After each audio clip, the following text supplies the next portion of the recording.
Pera aí, já pensou em realizar sua primeira venda em 24 horas no mercado digital? Olha, eu tenho um desafio para você. Se você não realizar sua primeira venda em 24 horas com o meu treinamento, onde eu mostro o passo a passo, você pode estar pedindo o seu dinheiro de volta. E por apenas de R$19,90 você pode ter esse método passo a passo e aplicar já para você conseguir realizar sua primeira venda em 24 horas. Então toca no botão e vem para a turma porque tem lives todos os dias também. Eu costumo dizer uma coisa, eu estava falando isso em uma aula esses dias. O socialismo é a única experiência histórica da humanidade que ele começa literalmente do zero. Porque a Rússia começa do zero em 17, porque o país foi destruído pela Primeira Guerra Mundial. A China começa do zero em 49, porque a China foi destruída por 100 anos de exploração colonial, e brutal, não foi qualquer exploração, a China foi destruída. E com 30% da sua população viciada em ópio, né? O Vietnã nem se fala e Cuba nem se fala. Ou seja, é a única experiência da humana em que ela começa do zero. O capitalismo não começa do zero. Né? O capitalismo industrial surge com a Revolução Industrial após 100 anos, 130 anos de Revolução Puritana, de Revolução Gloriosa, né? Do Cromwell, por exemplo, que preparou as bases institucionais para o surgimento do capitalismo. O socialismo não teve nada disso. Né? Então, o que seria a China hoje, do meu ponto de vista? Ele é um socialismo embrionário, ou seja, por que socialismo é isso? Porque é uma formação econômico-social baseado na grande propriedade pública dos meios de produção.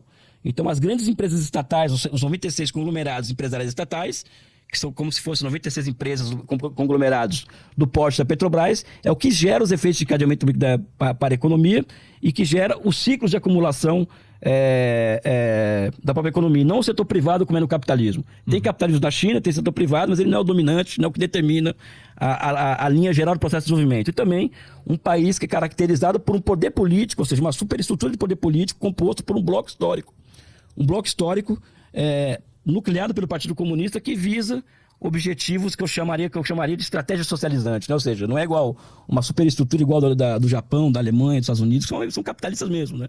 Então na China tem bilionários, tem milionários, só que eles não têm poder político, eles não têm a menor capacidade de impor sua vontade ao poder político, político chinês, ou seja, são capitalistas sem poder, né? Só poder de consumir, no caso. Poder de investir, né? E cada vez mais ser subordinado ao Estado e cada vez mais subordinado ao Partido Comunista. Porque os bilionários e a existência deles na China viram um risco para a própria estabilidade social. Porque a China é um país muito desigual do ponto de vista da distribuição de renda. Então, os chineses partem hoje, sob a minha ótica, né? E é o que está acontecendo, para um rearranjo de seus esquemas de propriedade, ou seja, e superando o setor privado, onde deve ser superado. Estou dizendo isso porque eu não sou contra o setor privado da economia, não sou contra o mercado, eu só acho que eles têm os seus prazos de validade históricas, né? Então a China vai ter que perceber aonde o setor privado já não entrega mais para a sociedade aquilo que ela deveria e trocar por uma outra forma histórica de propriedade. Né? Que pode ser uma combinação de público e privado, clube de dominância pública, né? Ou seja, a vida é muito mais complexa, Bruno, né? Petri, desculpa, olha o Covid aí. Petri, é muito mais complexa do que nós imaginamos, ou seja, a dinâmica dos modos de produção, ou seja, as relações sociais de produção e troca ao longo da história, essa análise é muito mais profunda do que os economistas de YouTube são capazes de mostrar, né?